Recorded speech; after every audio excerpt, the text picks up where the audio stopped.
Fall favorites from Winn-Dixie. Save 40 cents on Astor coffee, while a pop...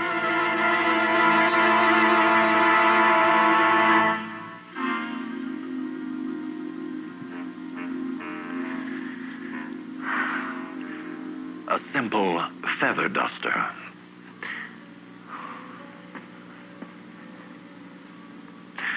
In the hands of a servant, it guarantees unquestioned access to any room in the house. In the hands of a man named Eliesa Bosna, a feather duster nearly changed the course of World War II. The remarkable inside story of one of history's most audacious spies will be the first stop on our journey into the strange, the bizarre, the unexpected. Witness a Bolivian brawl that is a religious ritual. Learn how professionals determine the sex of newly hatched chicks. Go aloft with the world's oldest and only airborne newspaper boy.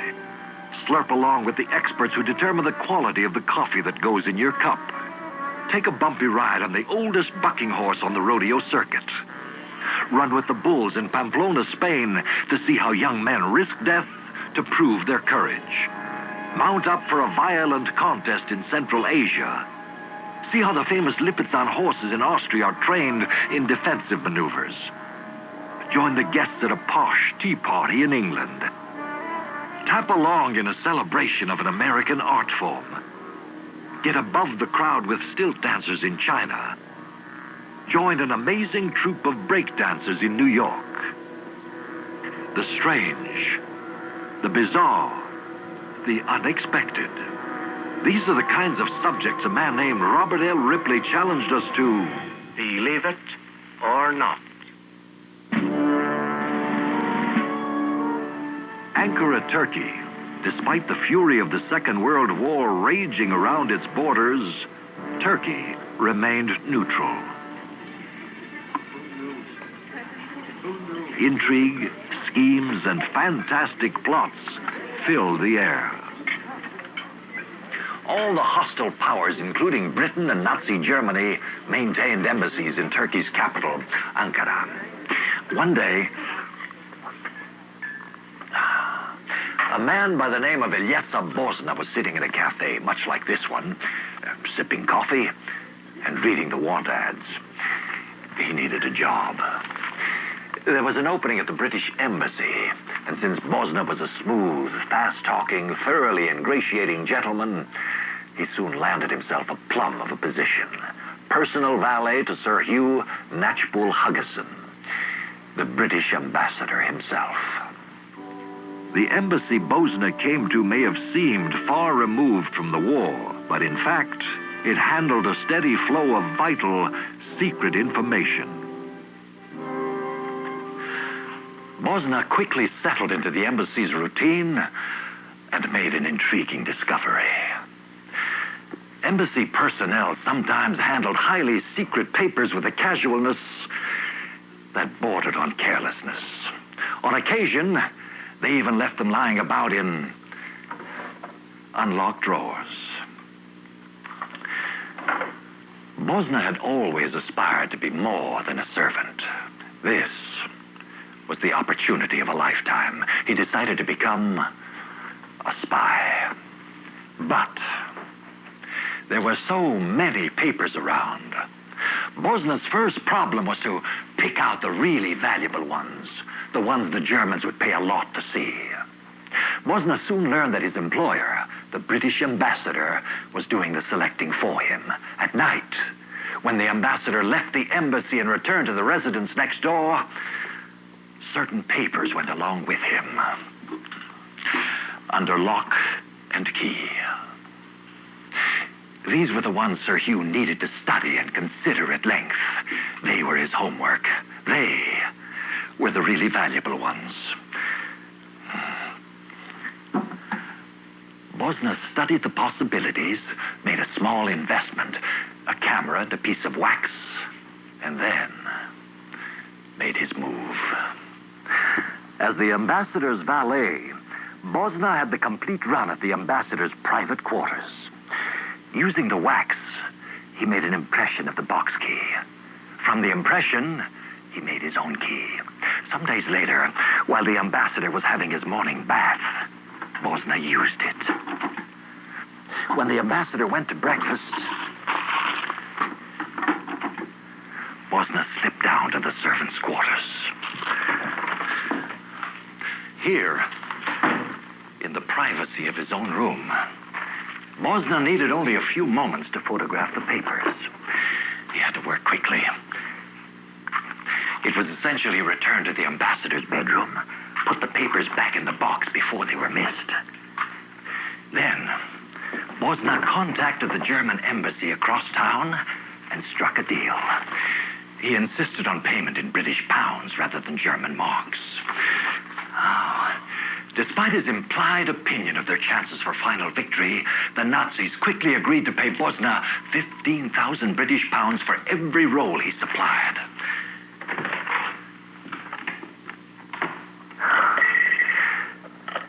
Whenever he had another roll of pictures ready for delivery, Bosna telephoned his Nazi customers. They were horrified when they realized he was calling from the ambassador's bedroom, but Bosna knew this was the only private phone in the compound, the only one that didn't go through the embassy switchboard.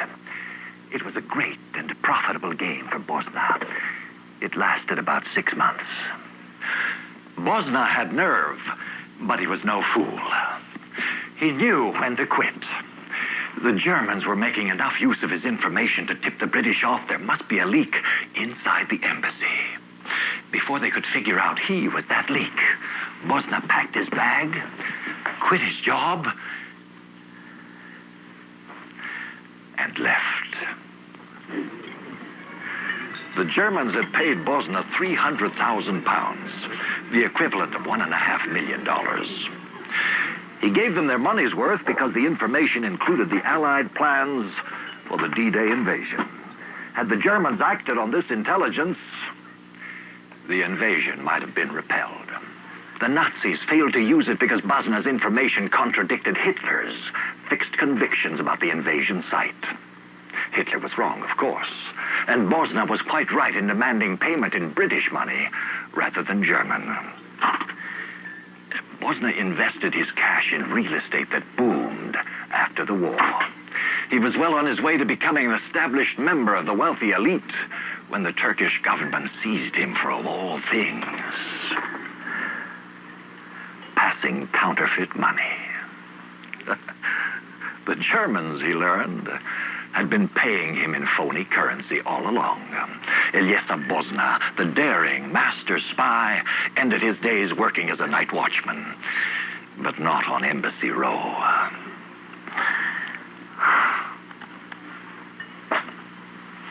Believe it or not. Plan now to cut those high utility bills this winter with the Fisher Woodburn.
We're knocking out walls and expanding the offices, and you can work up pretty good hunger. And usually around 10 o'clock, I'll grab something. Satisfies you. I'll grab a Snickers because it will fill the void and get me to lunch. Packed with fresh peanuts, peanut butter nougat, caramel, and milk chocolate. Satisfies you. Packed with peanuts, Snickers really satisfies. I'm good now. I'm not hungry anymore. Official snack food of the 1984 Olympic Games. Say, has you hoiked the news? I want to tell him. I want to tell him. Gentlemen, the news is riveting. Riveting. Absolutely riveting. Now, what the boys are trying to say is that Parker Brothers Popeye, Cubert, and Frog are three of the hottest games around, are now available for two of the hottest systems around. The Atari 5200 and ColecoVision. About as close to real arcade graphics and action as you can get. One thing I hate sets a pushkin outskirt. Popeye, Hubert. and Frogger. Now for the Atari 5200 ColecoVision systems. Now's your nose. For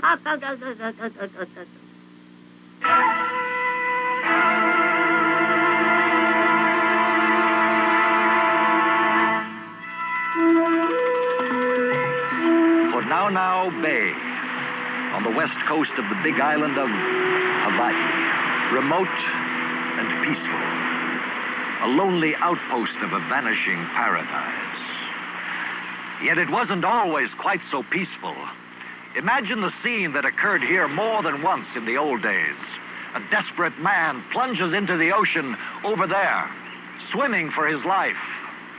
Close behind, pursuers determined to catch him and kill him, for he has broken kapu, sacred law, and he must die. He makes it across the bay to these lava rocks, crawling up from the sea, perhaps at this very spot. He's near complete exhaustion. But he is safe, for he has entered Puhuhanua, the place of refuge. He cannot be followed, he cannot be harmed. He has found sanctuary. In the old days, the bones of at least 23 kings and chiefs were kept here in a heiau, a temple like this. Belief and law said the spiritual power of the bones of the dead protected the fugitive, as did the very gods of refuge themselves. This place of refuge is the only one remaining intact. Priests lived here then and gave fugitives absolution no matter what the offense. Then the refugee could return to his or her normal life without fear of reprisal. While this custom no longer prevails in Hawaii, others, just as unusual, are still practiced throughout the world. In the Andes Mountains of Bolivia, Indian tribes join together in villages to commemorate the change of season. While the Indians are now Christian, the ritual they've come to celebrate reflects the heritage of a mysterious past. It's called Tinku, meaning encounter. According to the tradition, in which most still firmly believe, every man and woman must baptize the earth with token blood to ensure the future fertility of the soil. There is little, if any, personal hostility between fighters and no reward for emerging the victor. The combat is a symbolic act, yet the blows strike home and actual blood is drawn. Opponents are selected at random. The only rule is that men encounter men and women confront women. And that, in the end, the earth receives their sacrifice.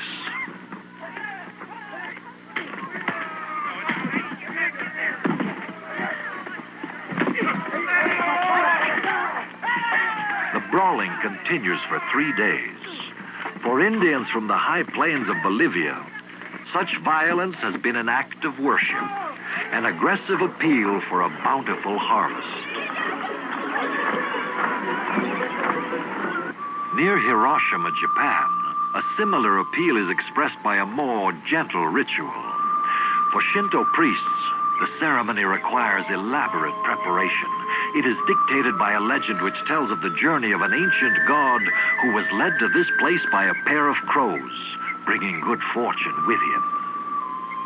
To induce crows to approach, a priest prepares a floating tray of delicacies. After it is set adrift, he can only wait and pray that the birds will again be attracted to this now sacred place. The ceremony is called Otukui. It is thought that if 2 crows retrieve the cakes, it will be a good year for all believers.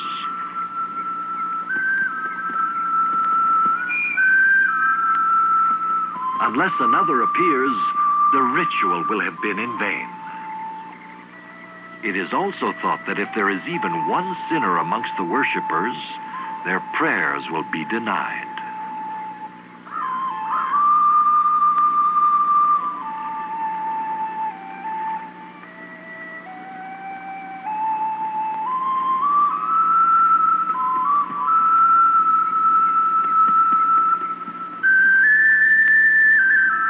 For the devout, the coming of the crows is as much an assurance of good luck as in Spain the feast day of Saint Firmin is a promise of potential misfortune.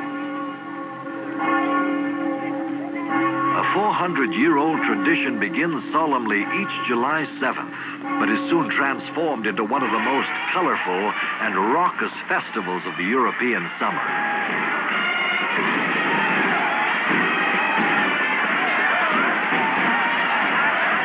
The city is Pamplona. Many of the thousands of outsiders, thrill seekers, romantics, and curious tourists have been drawn here by an American writer's vivid description of the week-long celebration. It was Ernest Hemingway's 1926 novel, The Sun Also Rises, that brought Pamplona its notoriety. The morning of July 8th, the starting rockets are readied. Anxiety mounts. Preparations are complete as emergency medical equipment is put in place. In seconds, it will begin, what the Spanish call the encierro, the running of the bulls.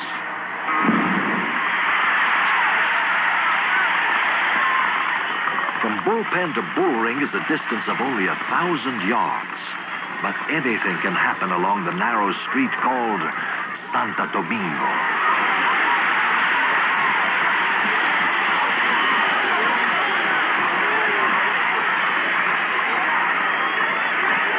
The run usually takes less than 3 minutes, but for some who crave this kind of action, it may seem a lifetime.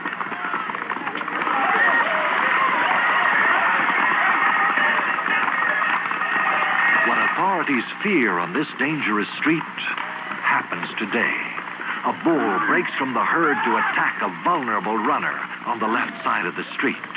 The victim is viciously hooked on the wall before the bull's attention is attracted to the other side of the street. There he finds 2 men trapped in a doorway. To lure the bull away, a brave Pamplonan rushes forward with a folded newspaper. He succeeds, and in so doing, has most likely saved lives.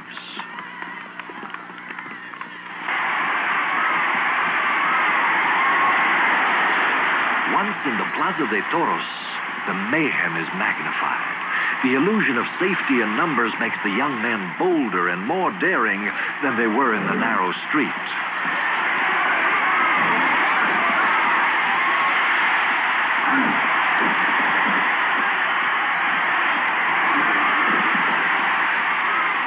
Some say they have come to experience the moment of truth.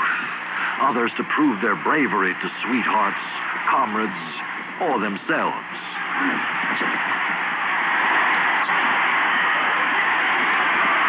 Painful gorings are commonplace, but that is often the price paid for running against the bulls in Pamplona.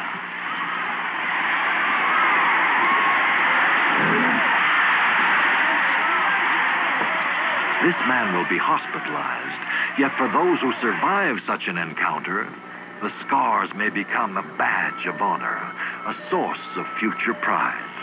Not all, however, live to boast of their courage. So far in this century, 12 young men have been killed.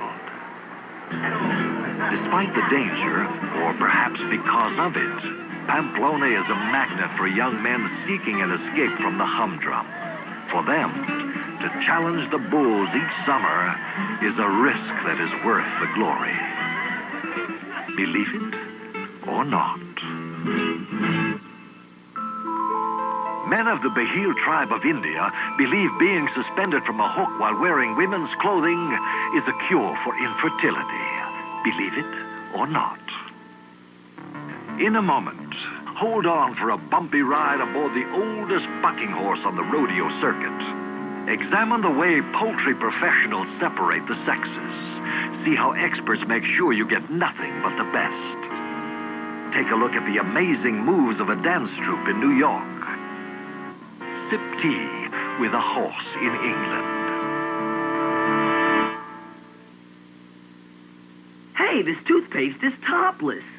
No, it's Aquafresh with a new see-through top. I can see it's triple protection formula. Only Aquafresh has it. The maximum fluoride protection of the leading paste. All the breath freshener of the leading gel. And gentle cleaners that even remove stained film. Concentrated in one complete toothpaste. And tests prove mothers prefer Aquafresh to the other leading brands. Triple protection Aquafresh, a complete toothpaste.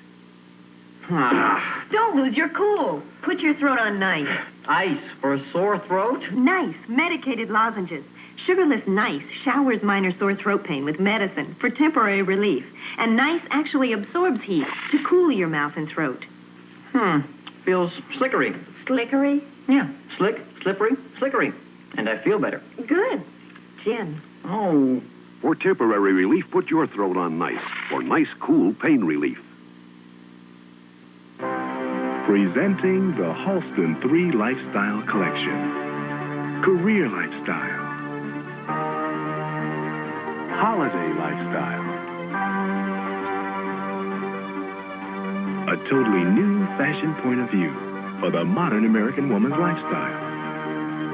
All this and much more.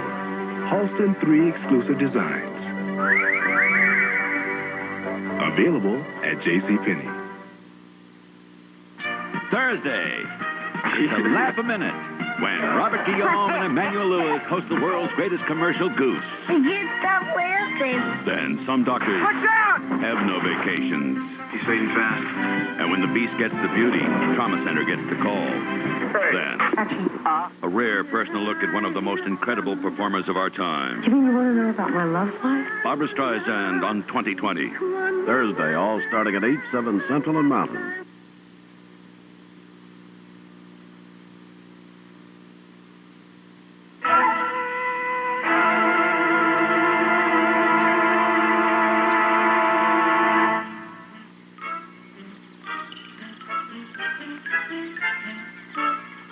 It may not be readily apparent, but there's an essential and profound difference between these chicks. These are male, and these are female. No, these are female, and these are male. Well, in time, as they mature, the difference will become obvious. But chicken breeders want to separate them as soon as possible. After all, it's only the hens that will develop into egg producers. So, male or female? Finding out is a job for the chicken sexer. At this tender age, the sex organs of a chick are barely formed. It takes a knowing and very delicate touch to tell male from female without doing damage. Hamer Carlson has been determining the sex of chickens and turkeys here in Petaluma, California for nearly half a century. Using a method called venting and aided by magnified glasses, he can distinguish between the male chick's barely visible protruding sex organ and the female's flat one.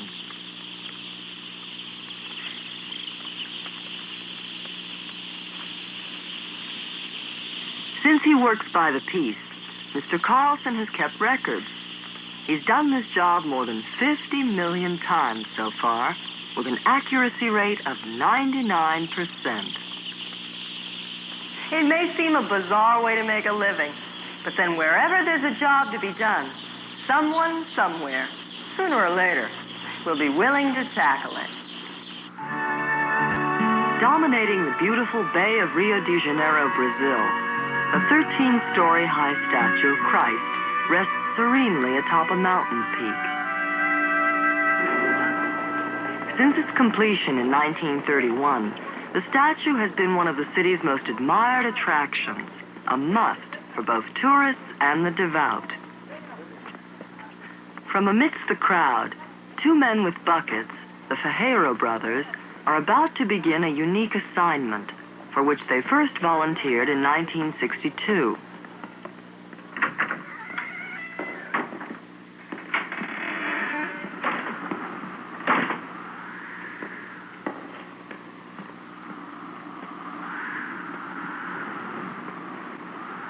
statue had never been cleaned before the two men offered to do the job. A religious gesture of thanks for the prosperity they had enjoyed from selling souvenirs below.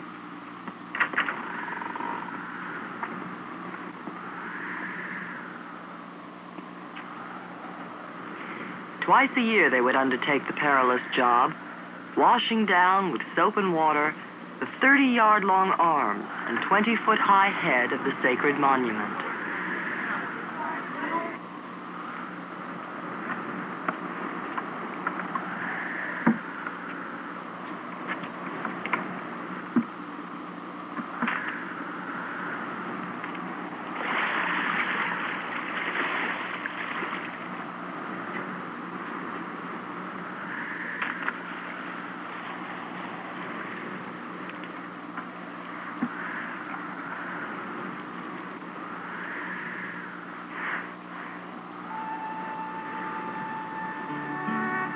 The government finally decided the work was too dangerous. After 12 years of dedication, the brothers had to stop, leaving the job to be carried on by the wind and the rain. The ranchers in this remote part of eastern California don't often get into town. The nearest one is called Loyalton, population 1,200. For 30 years now, the Sierra Booster has been the newspaper that keeps everyone up to date on the local goings-on. Hal Wright and his wife Aline put out the paper every 2 weeks. While being a publisher isn't an unusual occupation, Hal's manner of distributing the Booster certainly is. I do not deliver papers the normal way that other paper boys do. Some of them do it on foot and throw it by hand. Others do it on a bicycle. But I have a new way, and I think it's better. It certainly is faster, and it's a lot more fun. For more than a quarter of a century, Hal Wright has been delivering his paper by air to outlying ranches. The only flying newsboy in the country, he's also, at 79, one of the oldest licensed pilots. He seldom hits the subscriber's front porch, but long experience keeps him close to the mark. Hardly a money-making venture, Hal regards it as a community service and, well, a good excuse to fly. Not long ago, however, it looked like he'd run into trouble. I was flying over a ranch house, and I threw a booster out, and a truck driver saw it. And he thought, hey, I've seen a narcotics drop. So he went to the nearest phone and he called the sheriff's office. Well, I didn't know that happened, so I'm flying around another hour and finally came back to the airport, and here the deputies were. They questioned me, but I showed them what I was doing, and they let me go. Most of the bathroom scales that make their way into our homes are manufactured here in Rockford, Illinois. And one man's feet have stepped on most of them in his job as a scale tester. Mike Armato, weighing in at 153 pounds, has far surpassed his colleagues in this unique profession, both in quantity of scales tested and years on the job. There's another good one. Now, this one here wasn't fixed right. That one there just isn't working right at all.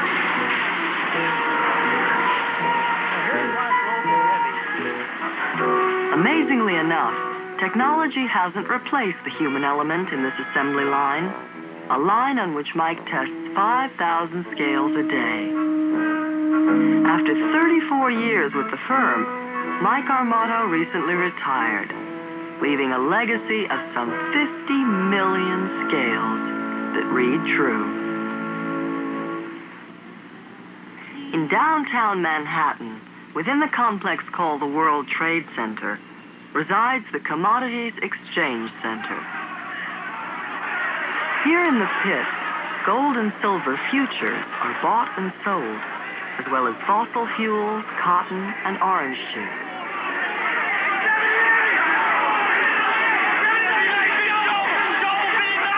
Also traded are cocoa, sugar, and one of the world's most valuable commodities, coffee. A floor below, samples of current coffee shipments are quietly graded. These testers will determine whether or not the beans qualify to provide the brew to fill our coffee cups. Only 24 testers are certified by the exchange. Regarded as the best in the business, they work mainly in commercial coffee trading houses. After the raw beans are roasted in machines dating back a century, the coffee is ground. Then, each sample lot is steep brewed in 3 cups. Each 3 cups represents about 37,000 pounds of beans delivered to the coffee exchange warehouses. Aroma is an important quality to be tested.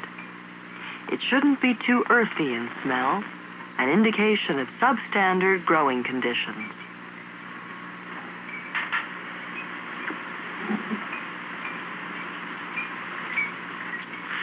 The slurping process then begins. This is the final test to determine if the fresh coffee is sweet in the cup, as the professionals call it.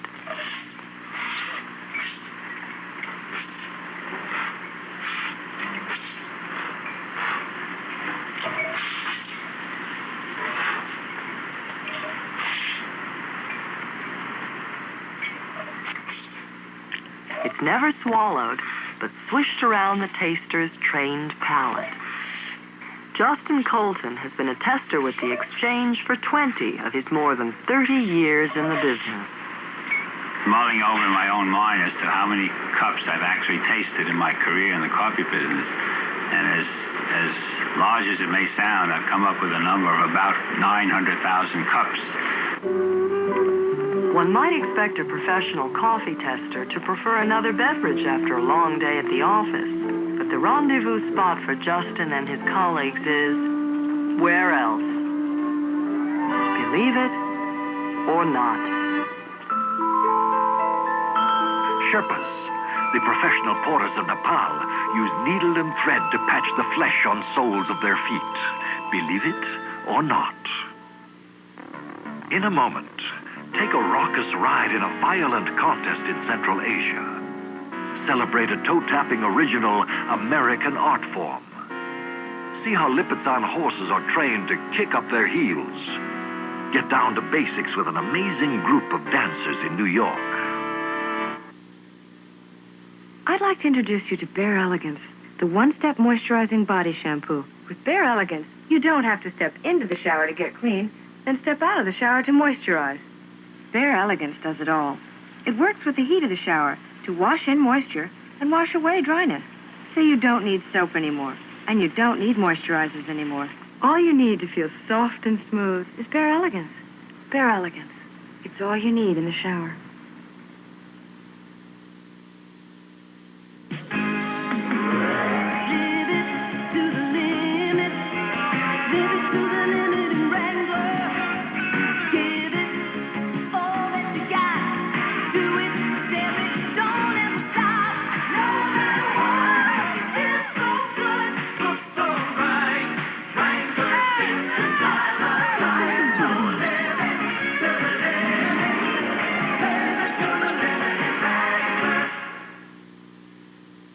Monday, battle the Evil Dragon in a revolutionary 3D video game. Visit a perfect family. Also, a toss-off for National Frisbee competition. That's incredible. Then, the NFL's top rusher, Eric Dickerson, leads the Rams against the Falcons. Monday Night Football. Ripley's Believe It or Not will continue in a moment. Tuesday. It's a hard-driving movie special. Come on, ring my phone.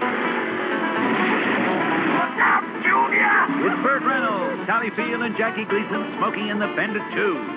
Then, the Heart's Vacation in Greece. Wonder how the Rams are doing. For an international road rally. There was a great dress in that store. And take a deadly detour. Hang on! Heart to Heart. Tuesday, all starting at 8/7 Central and Mountain. What America wants most is on sale at Wilson's. Wilson's Catalog Showroom is celebrating 35 years of great values like Texas Instruments 99 for a computer, the most user-friendly of all home computers, at $90 off Wilson's current catalog price.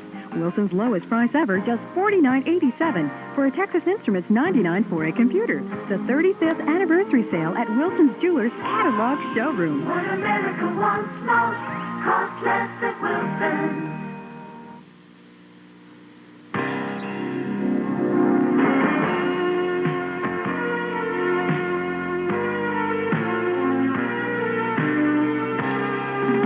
In Meridian and Lauderdale County, the future is up to all of us. Our community is only as good as we want it to be.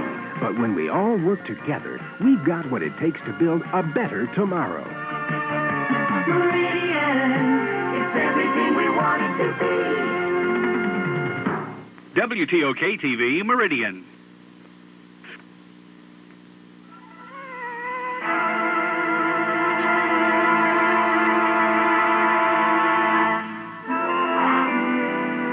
At one time, all horses looked like this. Short, bushy, with a big head, and a less than friendly disposition. There's a good reason why there's a moat filled with boulders between the public here at the San Diego Zoo and that stallion. He's unpredictable and extremely dangerous.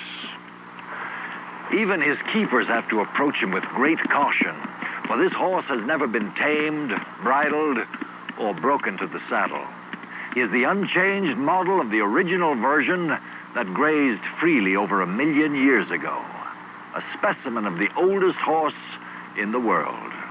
They're called the Przewalski horse, named for the Russian explorer who discovered them in the Mongolian desert in 1879. They are living fossils, the long missing link in the evolutionary chain that produced every horse in the world.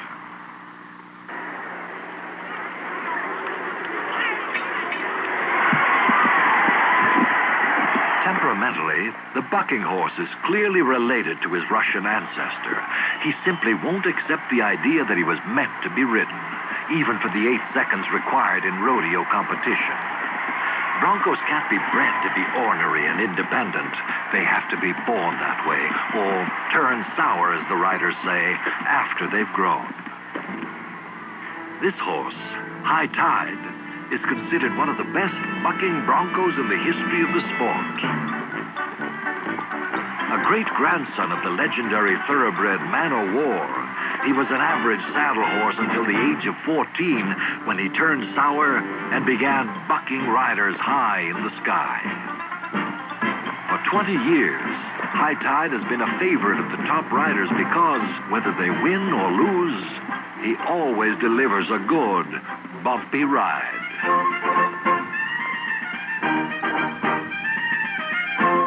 At 34, High Tide is the oldest horse on the circuit. In human terms, he is about 102 years old and is still going strong. In Vienna, each morning at 6:30, traffic on this street is halted to permit the pride of Austria to cross from their stables to the training academy, where a full day's work awaits them in a setting of old-world elegance.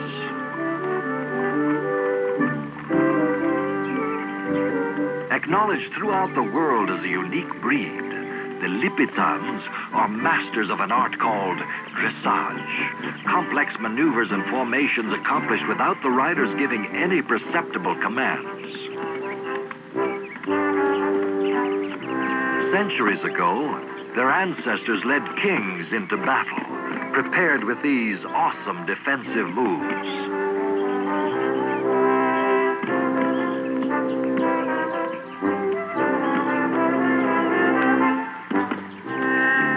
After a hard day's training, heat treatments are administered to relax the muscles. As for any top athlete, the body must be continually toned. The Lipizan is pampered and treated gently at all times. For the rider, the horse becomes a constant companion. It is a relationship of trust that sometimes can last as long as 20 years.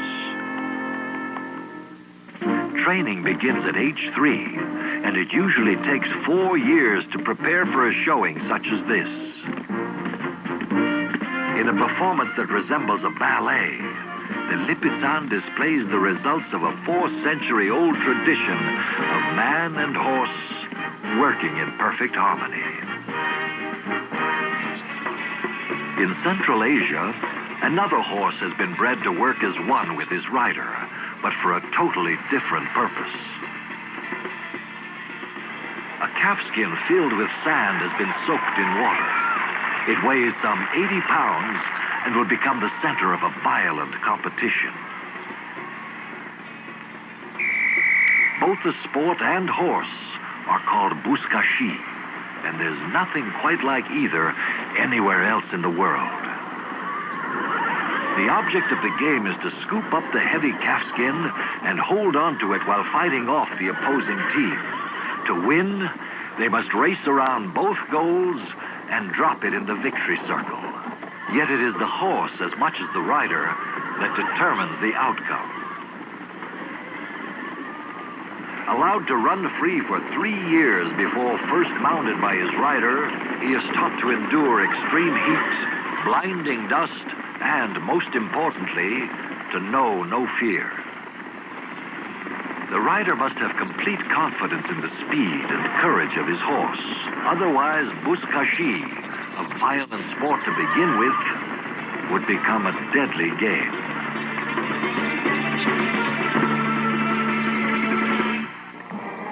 For the English, pageantry and horses are synonymous. Few other animals enjoy such an honored place in royal tradition. Entertaining at her country cottage, Celia Knight takes the English love for horses to an extreme. Sam?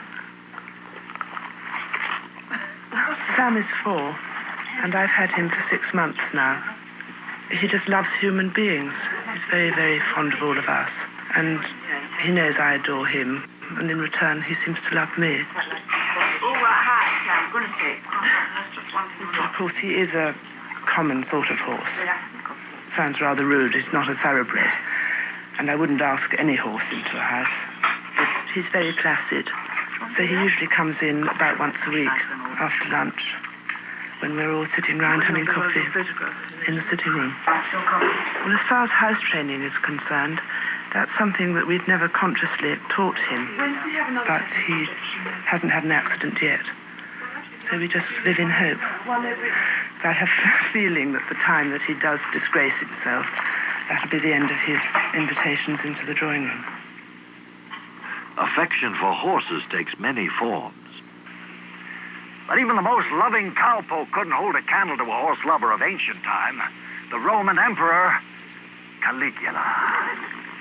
Caligula was cruel to his subjects, but kind to his horse, whose name was Incitatus. Incitatus drank his water from a golden bowl. When he was groomed, musicians serenaded him. On holidays, when noisy crowds gathered, guards were specially posted to enforce a rule of silence outside his palace. That's right. Caligula's horse lived in his own palace, completely furnished and carpeted. There was even a banquet hall, and the Roman citizen who refused an invitation to dine with Incitatus risked death. But then, Caligula surpassed himself by bestowing an honor on Incitatus which has assured his fame for nearly 2,000 years. At the emperor's orders, which no one dared defy, his favorite horse was given a seat in one of the most important and august bodies of the ancient world. The horse Incitatus was made a Roman senator. Not long after, Caligula's rule was abruptly terminated by some of his closest aides. They assassinated him. Some historians feel a factor contributing to their rage and disgust was Incitatus's elevation to the Senate. It was simply the last straw. Believe it or not. Veteran jockey Bill Shoemaker has raced over 25,000 miles, a distance equal to the circumference of the Earth. Believe it or not. In a moment, go inside China to witness a play performed entirely on stilts.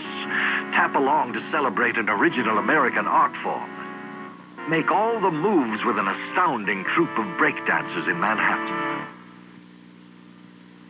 It's Mr. Arcade. And Miss Arcade. Miss Arcade. Wow. Eat those dots, Miss Pac-Man. Into the tunnel. That couple's in love. Yeah, with Miss Pac-Man. Let's let them take it home.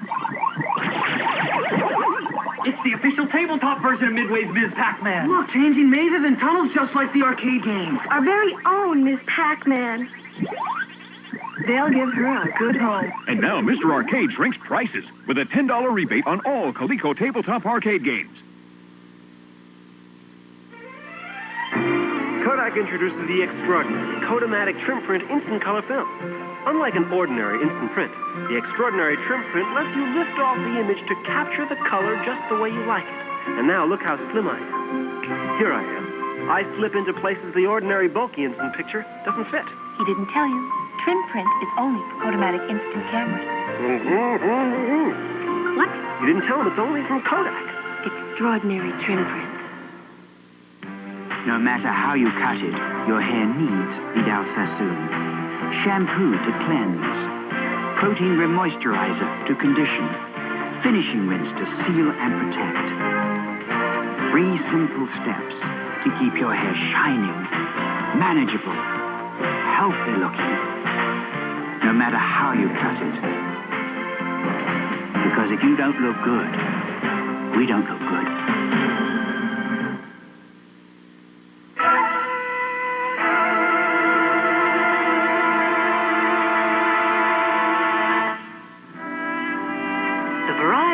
Center in downtown Los Angeles is a very special building for what it once was and is once again becoming.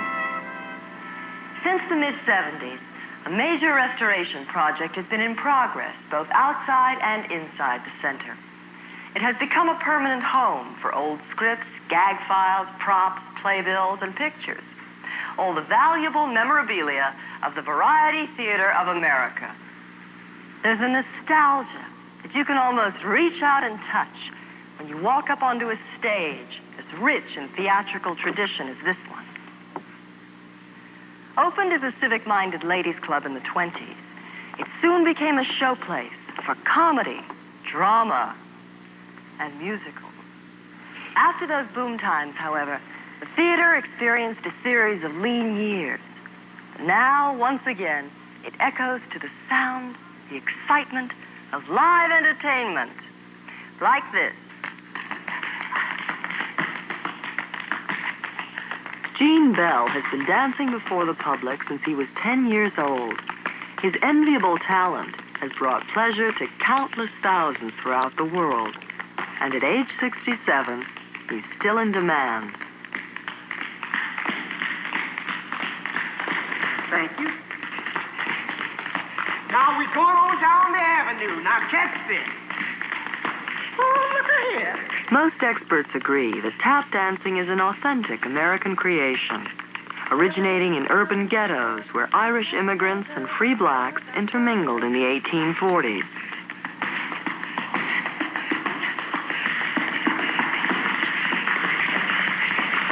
A blend of clog dance, Irish jig, and African tribal steps, it has moved gracefully over the years from minstrel shows and vaudeville to the movies and television. Its popularity seems to be reaching ever new heights, if this street event in Minneapolis, Minnesota is any indication.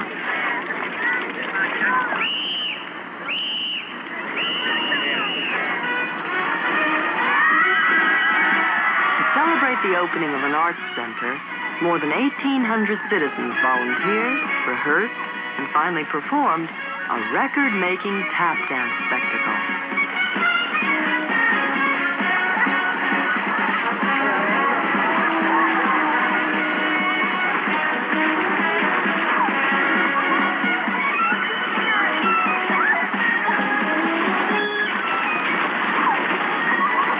To tap dance, all that's required, for beginners at least, is enthusiasm, some sense of rhythm, and a small investment in a pair of metal taps.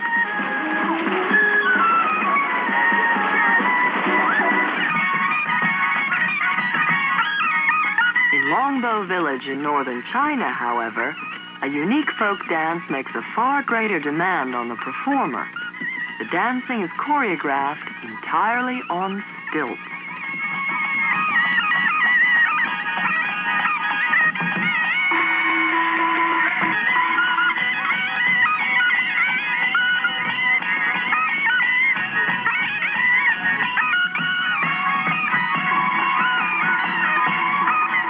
It's believed this custom began during the Ming Dynasty, when wood had become a scarce commodity in the region. Unable to build stages, dancers and actors elevated themselves on stilts in order to be seen by their audience. Most dances are lighthearted in nature and depict popular stories. In this skit, a clown constantly interferes with a suitor's courtship of his beloved. The butterfly is a playful object of affection. Traditionally, all the characters are played by men.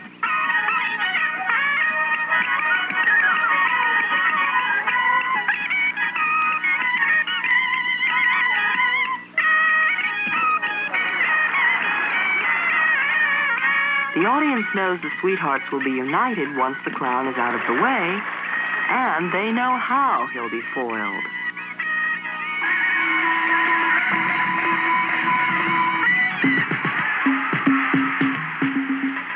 In New York, a form of folk dance has recently emerged quite different from anything before it.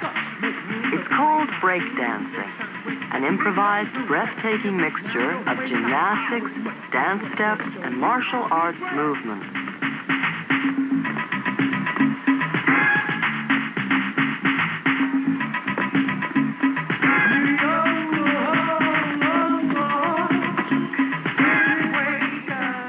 With a piece of cardboard as its dance floor, a team called the New York Breakers shows off some routines to potential new recruits.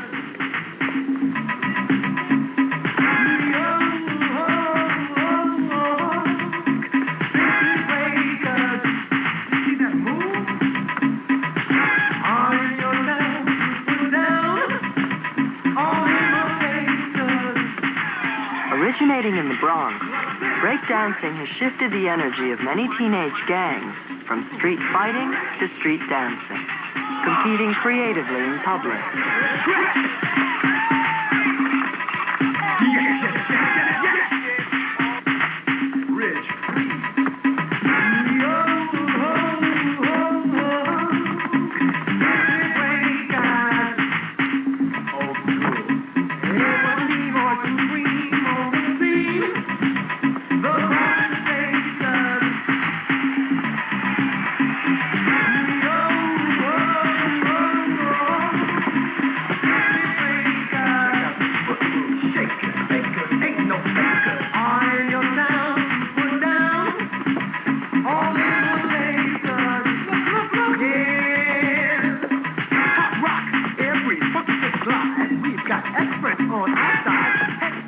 Some experts predict that breakdancing is not a passing fancy, but will become a permanent part of America's gift to the world of dance.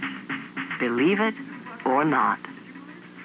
In a moment, discover the bizarre fate of one of the oldest men who ever lived. There's more for your life. Here's Cooler Gun, Muzzler 2, VCRs and big screen views. There's more for your life. Fanciers in store for you. Wilson styles for having fun. Free spirit bikes for everyone. There's more for your life. In store for your life. There's more for your life. For your life.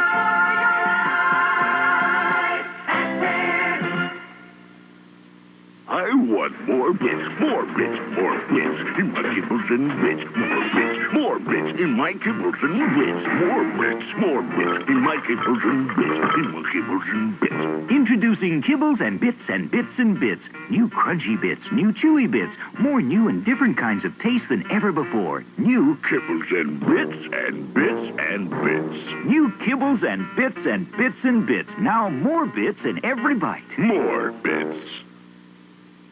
Next, Mark gets a roommate. Name's Death Ray. He's not going to kill you with an axe, I think. Hardcastle and McCormick. Then James Bond goes out of his way to make a lasting impression. You know what I'd like? For your eyes only, a network television premiere. Tonight, all starting at 8, 7 Central and Mountain. This is Westminster Abbey, one of the most historic churches in the world. Kings and queens of England have been crowned here for almost 1,000 years. Some have been buried here, along with many other famous figures from Britain's past. Among the celebrated dead, an obscure man named Thomas Parr, laid to rest in this place of special honor on November 15th, 1635. For an odd reason indeed. Parr had been brought to London from his tiny village home and presented to King Charles because of his extraordinary reputation. They said he was the oldest man in the land, having achieved the truly incredible age of 152 years. Witty, wise, and charming, Parr became an instant favorite of the court, and then he died less than 2 months later. Cause of death, the city's impure air and the radical change in his formerly simple diet. Ceaselessly wined and dined by his newfound admirers, Parr had succumbed to an overabundance of good food, rich sauces, and fine wines. His hosts were terribly embarrassed. After all, they had literally killed their guest with kindness. King Charles made it up to him as best he could by laying the old country gentleman to rest here in the company of kings and queens, poets, and statesmen.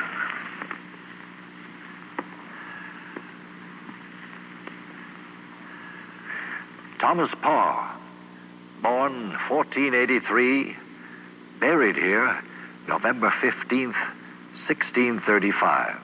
152 years. Believe it or not.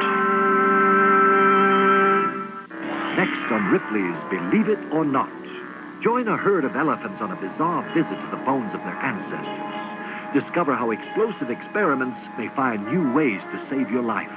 See Marilyn Monroe bow to tradition in Hollywood. Learn how an Irish explorer may have reached America 900 years before Columbus. Wonder at the power of a distant, invisible star to inspire a mysterious ritual. Next on Ripley's Believe It or Not.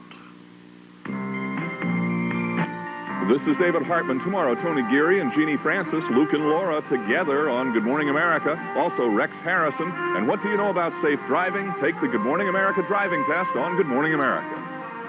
Wednesday, Terry's kidnapped and Cold summons an army of stunt buddies to go to a rescue on the Fall Guy. Then Tracy Kendall's passion for power spells trouble for Crystal, and Alexa seeks to destroy Stephen's marriage on Dynasty.